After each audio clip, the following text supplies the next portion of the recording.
자, 오늘은 사랑하는 사람들과 영원히 함께 살려면 그런 주제로 말씀을 전하겠습니다. 설교 원고는 지난주 신문에 좀 요약된 형태로 나와 있습니다. 제목만 제가 살짝 바꿨습니다. 거기는 영원히 이별하지 않으려면 그렇게 써놨는데 조금 긍정적으로 바꿨어요. 사랑하는 사람들과 영원히 함께 살려면. 그럼 사랑하는 사람들하고 영원히 함께 살고 싶으시죠? 네? 제가 예수 믿고 이제 어려서 예수 믿고 성경 말씀을 배우다가 우리 성경 말씀에 이제 우리 예수님의 재림과 부활과 이런 것에 대해서 배우면서 그런 생각을 하게 됐어요. 야, 우리 예수님께서 재림하실 때가 우리 사랑하는 가족들이 다 살아있을 때, 한 사람도 죽지 않고 다 살아있을 때, 특히 우리 부모님이 살아계실 때 재림하셨으면 좋겠다. 그래서 이 땅에 천국이 이루어졌으면 좋겠다. 그런 생각을 했었어요. 그리고 그렇게 기도한 적도 있어요. 젊었을 때 기도를 했는데 이제 다 천국에 이미 먼저 가셨고 아직 우리 예수님 오시지 않으셨습니다. 자, 우리 사랑하는 사람들과 누구나 영원히 함께 살고 싶은데 이 소망은 아무도 이룰 수가 없는 거죠. 이 땅에서는. 왜냐하면 우리에게는 죽음이 찾아옵니다. 죽음은 보편적인 진리예요. 그 누구도 여기서 벗어날 수 없습니다. 우리는 다 언젠가는 세상을 떠나야 됩니다. 그런데 내가 먼저 죽을 수도 있고 또 내 사랑하는 사람들이 먼저 떠날 수도 있겠죠. 내가 먼저 죽으면 이제 죽음에 대해서 조금 그렇게 두려워하다가 떠나버리면 그만인데, 사랑하는 사람이 먼저 떠나면은 남아있는 사람이 이제 그 슬픔과 고통을 다 혼자 짊어지고 살아야 되겠죠. 언젠가 그 TV 프로그램을 보고 있는데 제 그 남편을 먼저 상처한 분이 이렇게 나와서 뭐 이렇게 이런저런 얘기, 요새 그 토크 프로가 많잖아요. 이런저런 얘기하다가 다시 재혼할 생각이 있냐 이렇게 물어보니까 이 여자분이 그런 생각은 요만큼도 없다 그래. 눈곱만큼도. 그래서 왜 그러시냐 그러니까는 그 사랑하는 남편을 떠나보낼 때 너무 힘들었대. 너무. 그러니까 무슨 뭐 병소바라고 그러던데 뭐 이렇게 몸이 힘들다는 얘기가 아니라 그 사랑하는 사람이 이제 병들어서 죽어가는 모습을 지켜보면서 그 안타까움 있잖아요. 그 마음이 너무 힘들어서 다시는 그런 거 안 한다고 그런 얘기를 하더라고요. 그러니까 사랑하는 사람을 먼저 떠나보내는 슬픔이 너무 큰 것이죠. 옛날부터 우리나라에서 부모님이 돌아가시면은 천붕이라 했습니다. 천붕. 붕자가 그 무너진다는 붕자, 매산자에다가 달올자 두 개를 써가지고 하늘이 무너진다는 말이에요. 하늘이 무너진다. 하늘이 무너지는 그런 아픔을 느끼는 것이 부모님 돌아가시는 거다. 저도 부모님 돌아가실 때 이제 혼자 하여튼 펑펑 울었는데 그 눈물이 이렇게 막 자제가 안 될 정도로 고생하신 걸 생각하면서 이렇게 울었죠. 천붕, 하늘이 무너지는 거라 그랬어요. 근데 자식이 먼저 떠나면은 이게 더 큰 슬픔이라 합니다. 이것을 참적이라고 하는데, 참적, 참혹한 슬픔이라는 뜻입니다. 참혹한 슬픔. 자식을 먼저 이제 앞세워서 보낸 분들도 있는데 그 고통이 말할 수가 없는 것이죠. 또 이 천분과 참적만큼 어떻게 보면 그 이상으로 고통스러운 것이 배우자를 잃는 슬픔입니다. 그래서 우리나라는 남편을 잃은 그 여성 배우자를 미망인이라고 불렀어요. 미망인은 살아있는 사람이라는 뜻으로 남편이 죽을 때 함께 죽어야 했는데 죽지 못했다는 뜻입니다. 그래서 요새는 조금 또 여성을 너무 그렇게 비하한 게 아니냐 이래가지고 잘 안 써요. 그냥 미망인 그렇게 썼었는데 잘 안 씁니다. 그러니까 그만큼 남편을 먼저 떠나보내거나 아내를 먼저 떠나보낸 사람의 슬픔과 고통이 크다는 얘기죠. 엄청나게 큰 겁니다. 우리는 영원히 살 수 없기에 하나님께서 정하신 때가 되면 언젠가는 누구나가 이 세상을 떠나야 됩니다. 한 사람이 떠나면 한 사람은 남게 되고 남은 사람은 떠난 사람을 그리워하며 슬픔과 고통 속에 사는 것이 우리 인간입니다. 근데 여기서 꼭 알아야 될 게 있어요. 꼭 알아야 될 게, 누구나가 육신의 죽음은 맞이합니다. 목사도 마찬가지고 뭐 믿는 사람도 안 믿는 사람도 다 죽습니다. 근데 꼭 기억해야 될 게 있어요. 이게 뭐냐면은 육신의 죽음으로 인한 이별이 잠시 후에 다시 만날 수 있는 이별이 될 수도 있고 다시는 영원히 만나지 못하는 이별이 될 수도 있다는 겁니다. 이게 또 하나의 진리예요. 육신의 죽음 이후에 잠시 동안 이 땅에 있는 동안은 만나지 못하지만은 다시 만나는 소망이 있는 죽음이 있고, 어떤 죽음은 다시는 그것으로 끝이에요. 그게 더 두려운 것이죠. 고통스럽고 영원히 만나지 못하는 그런 이별도 있습니다. 그래서 오늘 제가 주일 아침에 이 주제로 설교를 하려고 합니다. 육신의 죽음으로 인한 이별이 영원한 이별이 아니라 다시 만날 수 있는 이별이 되려면 어떻게 해야 되는가? 어떻게 해야 되는가? 그러니까 영원한 이별이 아니에요. 다시 만날 수 있는 이별이 있어요. 어떻게 되느냐? 여기에 대해서 제가 말씀을 전하려고 합니다. 오늘 말씀은 이제 데살로니가, 지금은 그리스 지역이죠. 데살로니가 교회 교인들 중에 있는 교인들에게 보낸 서신인데, 데살로니가 교인들 중에 사랑하는 사람을 먼저 보내고 슬픔과 고통 속에 있는 사람들이 있었습니다. 근데 이때 이제 바울은 데살로니카에 없었어요. 데살로니가 전서를 쓸 때는 고린도에 있었습니다.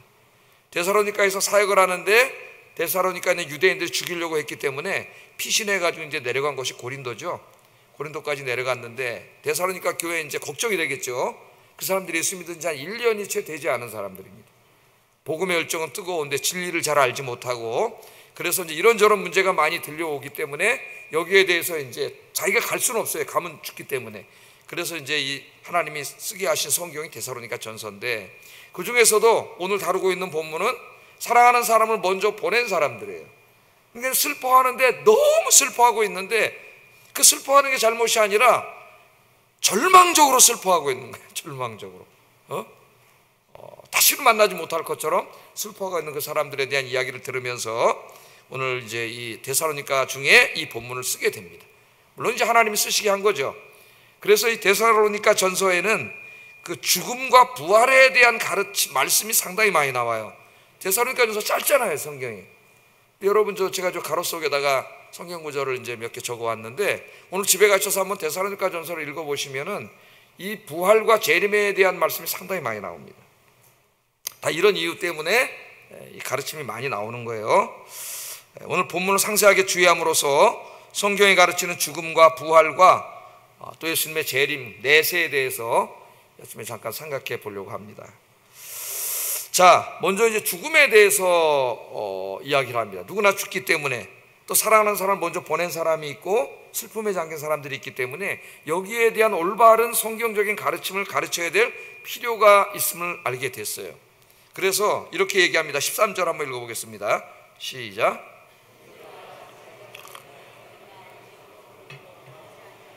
이는 소망 없는 다른 이와 같이 슬퍼하지 않게 하려 함이라.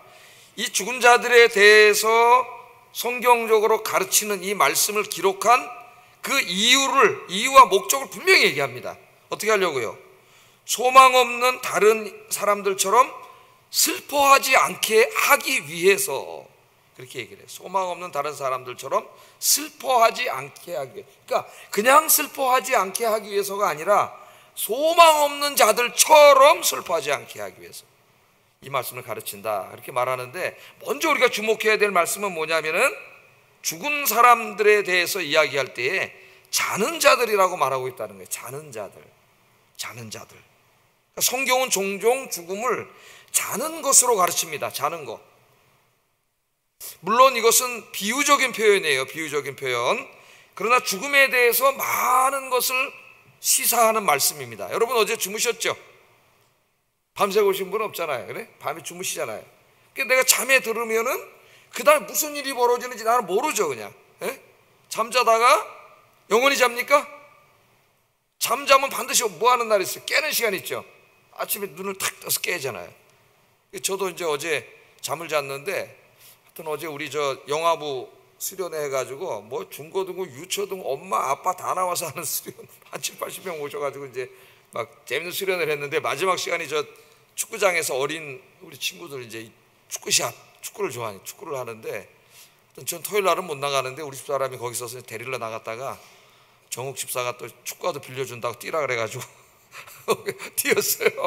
뛰고 이제 왔어요. 물론 꼬마다라고 뛰어서 이렇게 많이 뛰지는 않았습니다만은, 그랬더니 그냥 너무 졸리더라고. 너무 졸려가지고 그냥 팍 갔어요. 그냥. 그랬더니 아침에 깨더라고. 그렇게 잤는데도 깨더라고요. 그래서 자는 것에 비유를 했습니다. 왜 그런가? 한번 성경 말씀을 보겠어요. 굉장히 여러 곳에서 죽은 것을 자는 것에다 비유합니다. 자, 우리 예수님이 회당장 야이로의 딸이 죽었을 때에 슬퍼하며 우는 사람들을 향하여 울지 말라. 그렇게 말씀하시면서 죽은 것이 아니라 잔다. 여러분, 사랑하는 어린 딸이 죽었으면은 그 슬픔 아까 뭐라 그랬어요? 참적이라 했대요. 참적. 네? 그 얼마나 슬프겠어요. 고통스럽고. 근데 우리 예수님이 뭐라 그러냐면은 죽은 게 아니라 잔다. 그렇게 얘기를 합니다. 또 사랑하는 나사로가 죽었을 때에도 예수님이 울고 있는 그 누이들 또 사람들에게 뭐라고 말하냐면 나사로가 잠들었다. 그렇게 얘기해요. 요한복음 11장 11절 이 말씀을 하신 후에 또 이르시되 우리 친구 나사로가 잠들었도다. 그러니 내가 깨우러 가노라. 물론 이 말씀은 이제 죽은 사람 거기서 예수님 살리시는 의미가 직접적인 말씀이지만은 여기 귀한 중요한 의미가 있죠. 상징적인 의미가. 우리 예수님께서 이제 모든 잠자는 자들 깨울 날이 있다는 것을 은연중에 말씀하고 있는 거예요. 또 마태복음을 읽어보면은 예수님이 십자가에서 죽으실 때 어떤 일이 일어났어요? 무덤들이 열렸습니다. 여러분, 마태복음을 보면 무덤들이 막 열려서 죽어있는 사람들이 살아나는 어마어마한 역사가 일어났어요. 그때 마태가 이걸 뭐라고 기록하고 있느냐 하면은 잠을 자던 성도의 몸이라고 말합니다. 죽은 사람을 잠을 자고 있는 성도의 몸이라 그래요. 마태복음 27장 52절 무덤들이 열리며 자던 성도들의 몸이 많이 일어났다. 또 잤다 그래요. 또 누가는 스데반이 복음을 전하다가 유대인들에게 돌로 맞아 순교하는 모습을 소개할 때에도 스데반이 죽었다고 하지 않고 잠들었다고 그렇게 이야기를 합니다. 사도행전 7장 60절에 보면 무릎을 꿇고 크게 불러 이르되 주여 이 죄를 그들에게 돌리지 마옵소서 이 말을 하고 자니라. 죽었다 하지 않고 잤다. 의도적으로 성경은 죽었다고 얘기하지 않고 물론 죽었다고 할 때도 있었습니다만 잔다고 계속 얘기를 해요. 또 사도행전 13장에도 보면은 다윗을 얘기할 때 다윗 죽은 지가 1000년이 됐는데 자고 있다고 이야기합니다. 자고 있다. 사도행전 13장 36절 한번 읽어보겠습니다. 시작. 잠들어 그 조상들과 함께 묻혀있다. 잠이 들어있다. 그렇게 얘기를 해요. 그 외에도 사도 바울은 부활을 가르칠 때 고린도전서 15장에서 죽은 자들을 말할 때 항상 잠자는 자들이라고 말합니다. 잠자는 자들. 베드로후서 3장 4절에서도 베드로는 죽은 사람들을 잔다고 이야기해요. 그러니까 성경에서는 이 외에도 상당히 많은 구절에서 죽었다고 얘기하기보다는 잔다고 이야기해요. 여러분, 왜 잔다고 얘기할까요? 잔다고, 물론 이거 비유적인 표현입니다. 그러나 그 죽음과 잠에 상당한 그 연관성이 있기 때문에 죽음을 설명하기 위해서 성경은 잔다고 계속 얘기를 해요. 죽는 것은 실제로 자는 것과 매우 유사합니다. 매우 유사해요. 뭐가 유사할까요, 여러분? 아까 제가 말했잖아요. 밤에 잠을 자는 사람은 반드시 뭐 할 때가 있어요? 깰 때가 있죠. 깰 때가. 안 깨면 그냥 죽는 거죠. 밤에 잠을 자는 사람은 반드시 깰 때가 있습니다. 이처럼 죽음이라고 하는 것은 긴 잠을 자는 것과 같다는 거예요. 긴 잠을 자는 것과 같아요. 그래서 언젠가는 깰 때가 있다. 할렐루야. 깰 때가 있다. 깰 때가 있다는 말은 다시 살아날 때가 있다. 살아날 때가 있다. 그렇게 성경 가르치고 있는 거예요. 그래서 잔다고 이야기합니다. 그러니까 이제 죽음에 대해서 너무 두렵게 생각하기보다는 자는 것과 같구나. 그렇게 생각을 했어요. 죽었다가 이제 살아난 사람들이 있잖아요. 죽었다가 살아난 사람들이 있는데 이 사람들이 이제 간증을 하거나 책을 쓰거나 뭐 이렇게 이제 글을 쓰거나 이런 걸 보면은 공통적으로 얘기하는 게 뭐냐면 유체 이탈을 얘기해요. 똑같이 얘기해 다. 죽었다 살아난 사람. 자기가 병원에 이렇게 있는데 자기가 아닌 또 다른 하나가 바깥으로 쑥 빠져나가 가지고 그 쫙 위에서 내려다 보니까 자기가 이렇게 누워 있고 의사가 있고 막 자기 부인이 울고 있고 애들하고 이런 모습을 다 봤다 그래요. 이런 얘기를 다 해요. 잠깐 죽었다 살아난 사람들이 이런 얘기를 다 합니다. 근데 어떤 사람이 한 얘기를 제가 이렇게 읽어보니까 그 사람이 이제 죽는 순간에 굉장히 졸리대. 너무너무 졸려가지고 그냥 이렇게 훅 갔대요. 그게 죽은 거예요. 제가 어제 너무 졸려가지고 10시에 훅 갔어요. 요새 이제 젊었을 때랑 달라가지고 그럴 때가 많습니다. 이렇게 교회 갔다 와서도 너무 피곤한 소파에 누워있다가 훅 졸도한 것 같이 가요. 그냥 마취하는 것처럼 훅 갔다가 깨어날 때가 있어요. 그러니까 너무 졸려가지고 이제 자는 거죠. 그러니까 이 자는 것과 매우 유사하다. 자는 것과 매우 유사하다. 그런데 왜 자는 것에다 비했냐면 깰 때가 있다. 깰 때가 있다. 여러분, 깰 때가 있습니다. 아무리 졸려서 피곤해서 자도 아침에 깨듯이 이제 여러분 너무 졸려가지고 이제 돌아가셔서 눈 떠보니까 하나님 품일 거예요. 어느 날 저희 아버님이 기도 제목이셨어요. 돌아가시기 전에 너무 졸려서 밤에 이렇게 잤는데 아침에 눈을 뜨니까 하나님이 계시고 앞에 천국에 왔네? 그렇게 기도하신대. 그렇게 기도한대. 그렇게 기도한대. 자, 죽음을 생각할 때 여러분 이제 그렇게 생각하라. 죽음은 긴 잠을 자는 것 같다. 너무 피곤해서 그냥 아까 그 사람이 경험했듯이 너무 졸려가지고 죽는 것과 같다. 그러나 죽은 다음에는 부활의 영광의 그날, 그 아침이 반드시 찾아온다. 이런 소망을 마음에 갖기를 주의 이름으로 축복합니다. 죽음에 대해서 조금 우리가 다르게 한번 생각해봐요.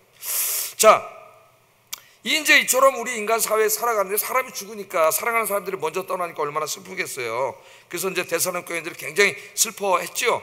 그래서 아까 13절에 뭐라 그랬어요? 형제들아, 자는 자들에 관하여는 너희가 알지 못함을 우리가 원하지 아니하노니 이는 소망 없는 자들처럼 슬퍼하지 않게 하리 함이라. 그래서 이제 내가 죽은 사람들에 대해서 또 죽음 이후의 세계에 대해 내세에 대해서 죽은 다음에는 어떻게 되는지 여기에 대해서 이 어린 성도들에게 자세하게 가르쳐야 되겠구나. 이걸 이제 깨닫게 된 거예요. 그러니까 사실 이게 제일 중요하죠. 여러분, 인간에게 다 모든 인간이 죽는데 이게 가장 본질적인 문제예요. 인간에게. 기독교를 자꾸 무슨 예수 믿고 돈 많이 벌고 잘 되고 세상에서 출세하고 성공하고 이런 어떤 미신으로 갖다 자꾸 이렇게 만들어 놓은 사람들은 회개해야 돼요. 성경의 가르침하고 전혀 가르치지도 않은 얘기를. 물론 하나님이 우리 그리스도인들 하나님의 자녀들이 이 땅에 살아가는 동안 육신의 필요를 알기 때문에 기도하시면 일용할 양식을 주신다 그랬고 일용할 양식을 위해서 기도하라 그랬어요. 그래서 여러분이 뭐 경제적인 문제, 건강의 문제에서 기도하는 건 나쁜 게 아닙니다. 기도하시면 하나님이 주셔요. 그러나 기독교의 본질이 거기에 있지 않아요. 본질이. 그래서 소망 없는 사람처럼 슬퍼하지 않게 하기 위해서 이걸 가르쳐야 되겠다. 그래서 이제 내가 이 말씀을 가르친다 그런 거잖아요. 우리는 누구나가 사랑하는 가족이나 친구가 우리 곁을 떠날 때 큰 슬픔과 고통을 경험하게 됩니다. 그래서 예수님께서도 친한 나사로가 죽었을 때 슬퍼하셨다고 이야기하고 있어요. 슬퍼했습니다. 오늘 이 말씀은 사랑하는 사람이 곁을 떠날 때 슬퍼하며 울지 말라는 말씀이 아닙니다. 우리는 사랑하는 사람이 곁을 떠날 때 충분히 울어야 됩니다. 가슴이 뻥 뚫릴 정도로 충분히 슬퍼하며 울어야 돼요. 그래야 슬픔과 우울에서 벗어나서 다시 정상적인 삶으로 돌아올 수가 있습니다. 이 정상적인 슬픔의 과정을 제대로 거치지 않으면 이 우울감이 우리 안에 남아 있어가지고 우울증에 걸리게 돼요. 우울증은 우울감하고는 다른 거예요. 이 우울감이 남아서 우울증에 걸리게 되면 굉장히 힘들어요, 여러분. 근데 어떻게 말로 표현할 수가 없어요. 자기가 경험해보지 않은 사람은 잘 몰라요. 책 읽어가지고 객관적으로 이렇게 알 수 있지만은 자기가 직접 한번 겪어본 거하고는 전혀 다릅니다. 너무 힘든 거예요. 자, 그래서 오늘 본문에서 강조하는 것은 슬퍼하지 말라는 말이 아니라 소망이 없는 사람처럼 슬퍼하지 말라는 거예요. 예수 믿지 않는 사람들에게 죽음은 뭐라고 생각해요? 그들은 끝이잖아요. 영원한 이별이잖아요. 다시는 만날 수 없지 않습니까? 볼 수 없고. 그러니까 너무 슬픈 거죠. 그러니까 인제 가면 언제 오나? 그럼 언제 안 오잖아요. 인제 가면 언제 오나? 그 다음에 뭐가 나? 곡이 나오잖아요. 그러면서 울 수밖에 없는 게 믿지 않는 사람들의 이야기예요. 우리 그리스도인들도 사랑하는 사람이 곁을 떠나면 슬픕니다. 고통스럽습니다. 그러나 우리는 슬퍼하지만 소망 없는 사람처럼 슬퍼하지는 않는다. 왜냐하면 주님께서 강림하시는 날 부활하여서 다시 먼저 떠난 그 가족들, 사랑하는 사람들을 만나는 날이 있는 것을 알기 때문에, 믿기 때문에, 확신하기 때문에 당장 곁을 떠나기 때문에 슬프지만 소망 없는 사람처럼 절망적인 슬픔을 하지 않는다. 제 예를 들어 설명하면 오래전에 이제 잠깐 미국에 공부하러 갈 때 맨 처음에 저 혼자 몇 달 떠났어요. 그러니까 공항에 이제 어머니 아버지도 오시고 저희 집사람도 오고 우리 애기들 이제 꼬마 때 애기 때 이렇게 왔는데 저 혼자 가려니까 괜히 이게 굉장히 서글프고 그래가지고 화장실에 들어가가지고 울었습니다. 눈물이 나오더라고. 혼자 가려니까. 그래가지고 창피해가 세수를 하고 이제 이렇게 나왔는데 나오면서 이제 소망이 뭐예요? 조금 있으면 다시 만나죠. 예? 아니 조금 있으면 다시 만나잖아요. 그걸 알지만 당장 헤어지니까 좀 슬픈 거예요. 그러니까 우리 그리스도인의 슬픔이 그와 같은 것이다. 그와 같은 것이다. 떠나가셨습니다. 당장 볼 수가 없어요. 저도 많이 울었습니다. 어머니 아버지 돌아가실 때 정말 펑펑 울었어요. 예? 그러나 어때요? 다시 만날 날 있잖아.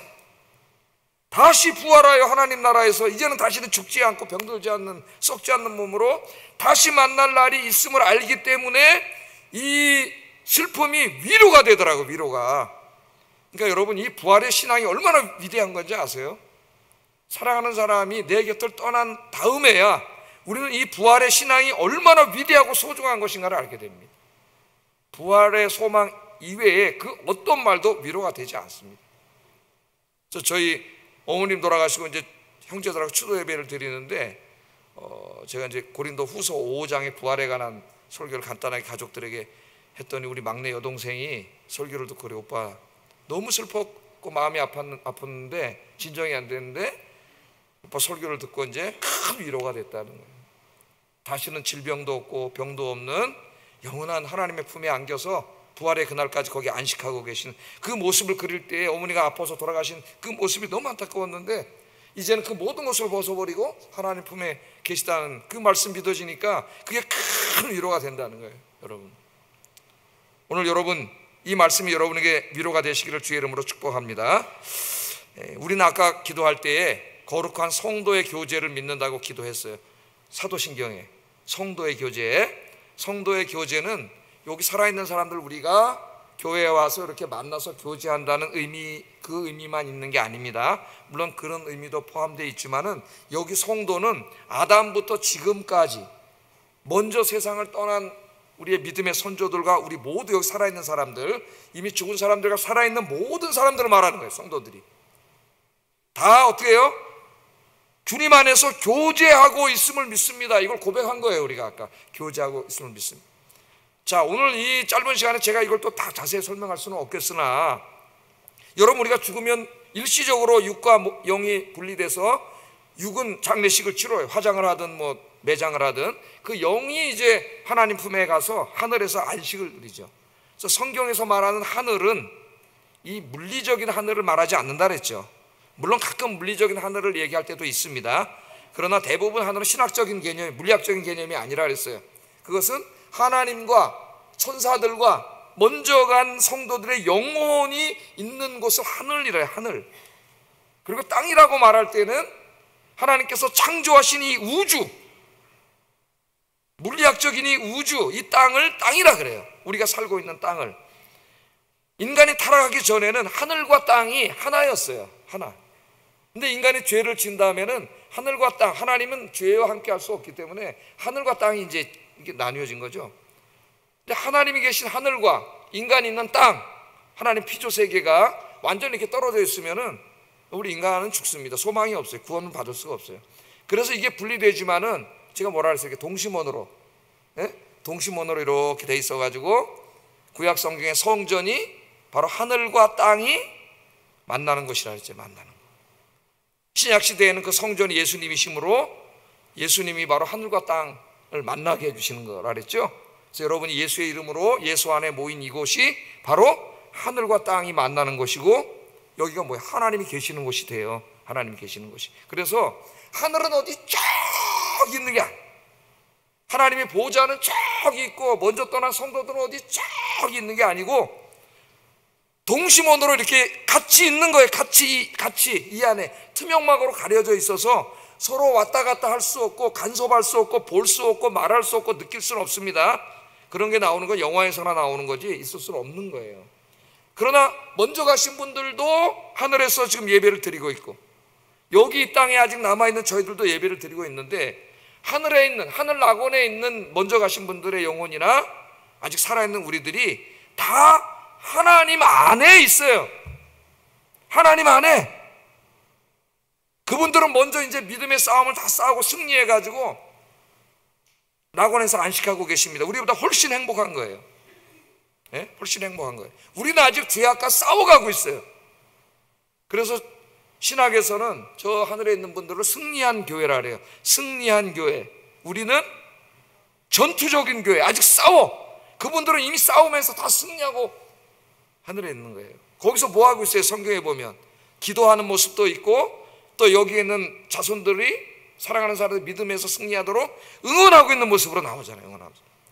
그러한 의미에서 우리는 다 주님 안에서 교제하고 있는 겁니다. 주님 안에 있는 거예요. 영원한 이별에 간 게 아니에요. 다 하나님 안에 있어요. 하나님 안에. 그래서 계시록 14장 13절에 이렇게 이야기합니다. 한번 읽어보겠습니다. 시작. 성령이 이르시되 그러하다 그들이 수고를 그치고 쉬리니 이는 그들이 행한 일이 따름이라 하시더라. 아멘.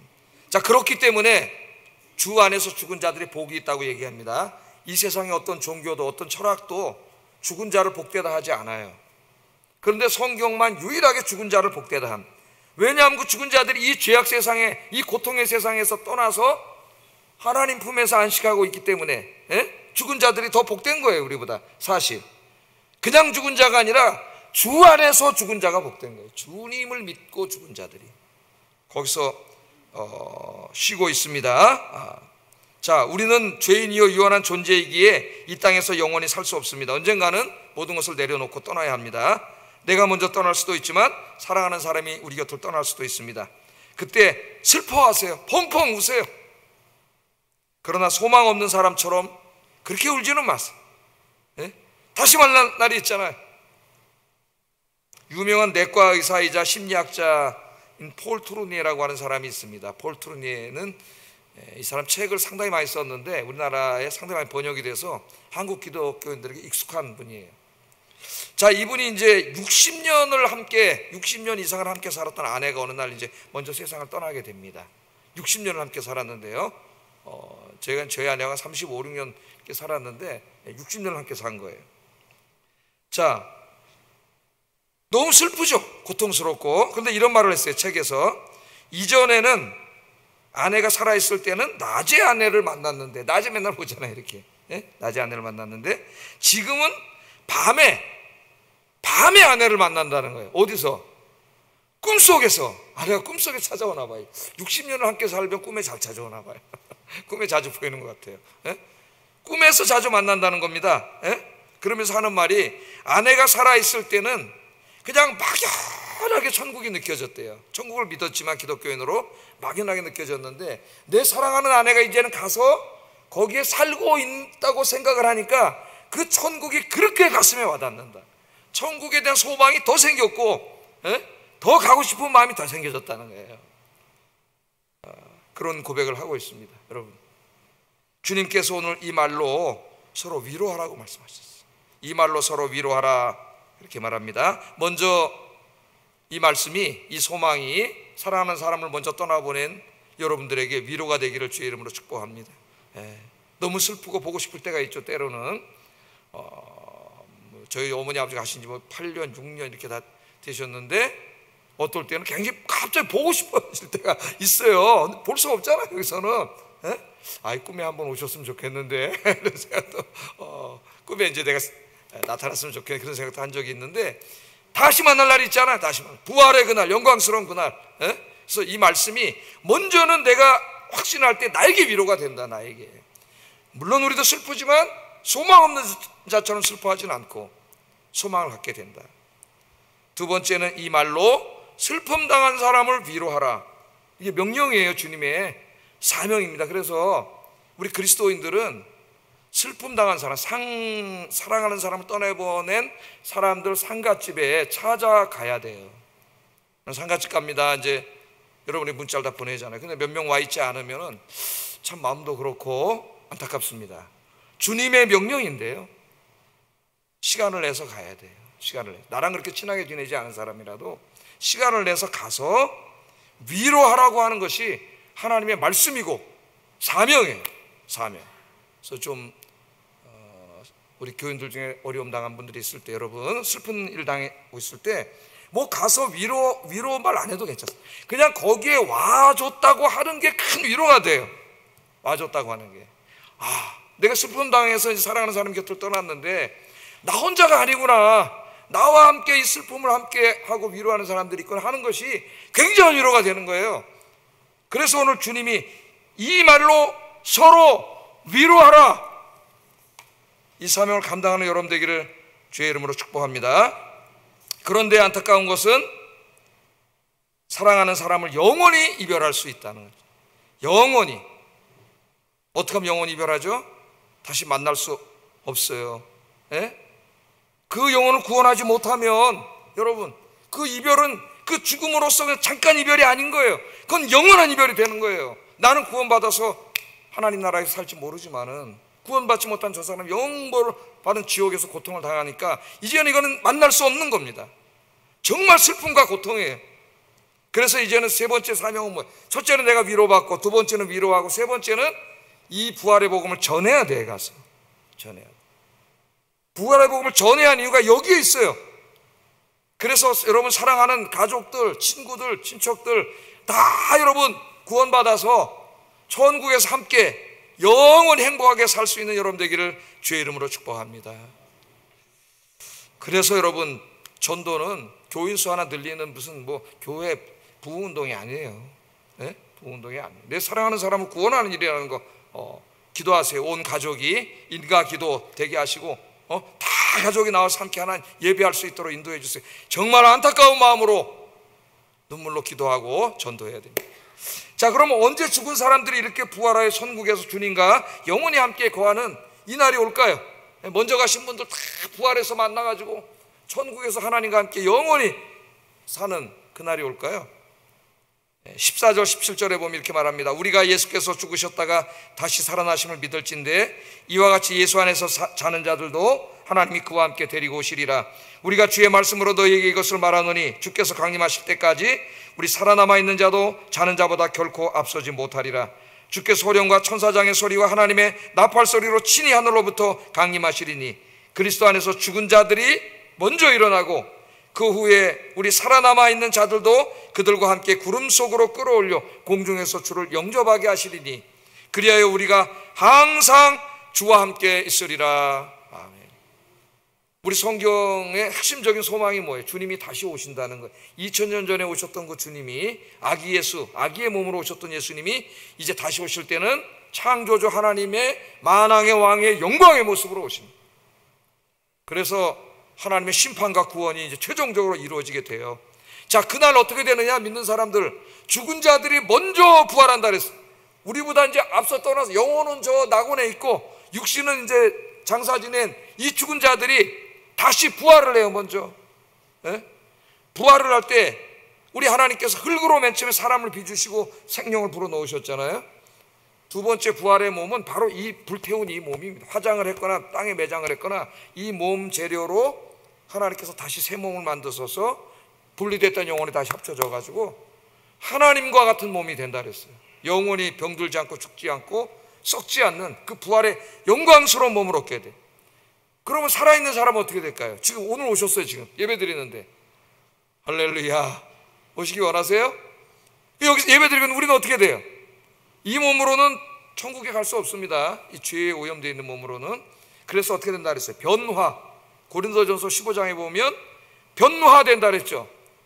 어떻게 변화돼요? 그 부활한 몸과 똑같은 몸으로 변화되는 거예요. 똑같은 몸, 영광의 몸으로 변화되어서 주님과 함께 이 땅에 이루어진 하나님의 나라에서 영원히 함께 있게 되는 것이 바로 기독교의 소망이고 성경 66권의 핵심적인 가르침이에요. 나머지는 다 부수적인 거예요. 그 나라가 이루어지기 때문에 우리가 열심히 전도해야 되는 것이고 열심히 신앙생활해야 되는 것이고 그 나라에 합당한 사람이 되기 위해서 도덕적으로 열심히 거룩하고 깨끗하게 살아야 되는 거예요. 데살로니가 교인들은 이 말씀을 듣고 큰 위로가 됐습니다. 큰 위로가 됐어요. 우리 주님이 위로하라 그랬습니다. 네가 먼저 위로받고 슬픔 당한 사람 위로하고 이 사실을 모르는 사람에게 가서 전해라. 이 사명을 감당하는 저와 여러분 되기를 주의 이름으로 축복합니다. 기도하겠습니다.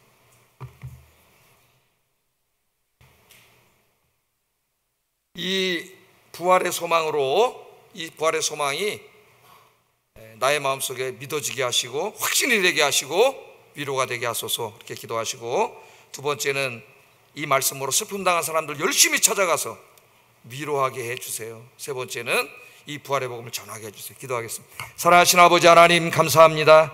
오늘 이 귀한 말씀을 통하여 저희들을 깨닫게 하시고, 오늘 기독교의 가장 근본적이고 중요한 진리, 성경 66권의 가장 근본적이고 중요한 진리를 저에게 가르쳐 주신 거 감사합니다. 데살로니가 교인들이 이 사실을 알지 못하여 사랑하는 사람들이 곁을 떠났을 때에 마치 이것이 영원한 이별인 것처럼 절망적인 슬픔 속에 빠져 있었습니다. 오늘 주님은 이 말씀을 통하여 그들을 위로해 주셨습니다. 잠깐 동안은 우리도 다 슬프고 눈물을 흘리고 울어야 하지만 이 이별이 영원한 이별이 아니라 주님 재림하실 때 다시 영광스러운 몸으로 만나는 이별이라고 하는 것, 잠깐의 이별이라고 하는 것, 이 말씀을 믿고 확신하게 하시고, 이 말씀이 우리에게 위로가 되게 하시고, 슬픔 당한 사람들 찾아가서 이 말씀으로 위로하게 하시고, 이 부활의 진리를 알지 못하는 불쌍한 세상 사람들에게 찾아가서, 내 사랑하는 사람들 찾아가서 복음 증거하도록 주님 인도해 주시옵소서. 예수님 이름으로 기도드립니다. 아멘.